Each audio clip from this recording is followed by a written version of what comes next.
रहेलु चाव में बड़ा हो भाव में, रहेलु चाव में, चाव में रहेलु चाव में बड़ा हो भाव में, रहेलु चाव में बड़ा हो भाव में। यूपी बिहार में हाला भइल, हाला भइल। कौना देवता के पूजलू ये मैडम, कौना देवता के पूजलू ये मैडम कि तुहार समान रसगुल्ला भइल। कौना देवता के पूजलू ये मैडम कि तुहार समान रसगुल्ला भइल।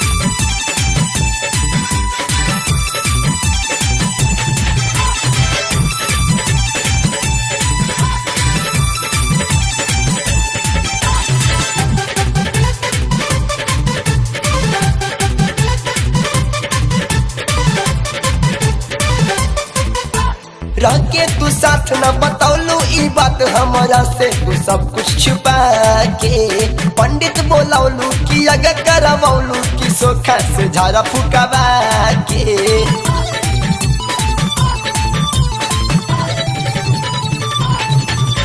रह के तू साथ न बतौलू ई बात हमारा से, तू सब कुछ छिपा के पंडित बोलौलू कि अगर करवौलू कि सोखा से झाड़ा फुकवा के। कहे शादी से पहले गदुला भइल, गदुला भइल।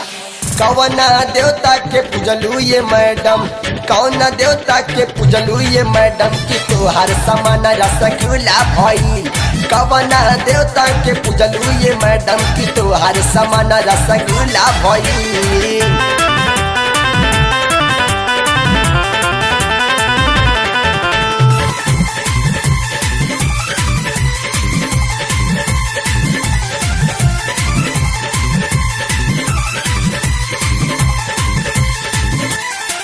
कैलू कवन उपाय दी हमके बताए, भइल बा मनवा में टेंशन बड़ा लागेला है मुके चले न ठाए। कवन दिहलस डॉक्टर इंजेक्शन,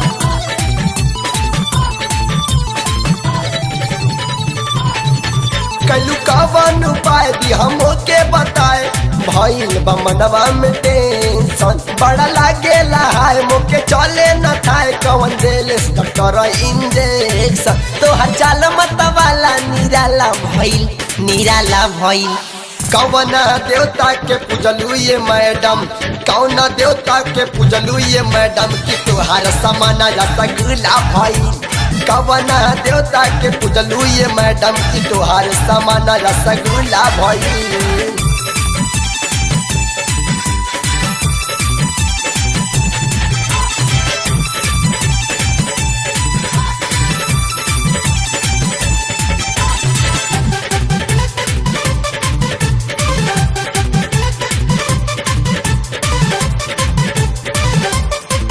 तोहरे के गोमित उहो गुरु अमित, अरे उन्हीं से लाशा लगावालू। देखी मत वाला चाल जिया भइल बेहाल, कौन लालच में तू लुभाइलू।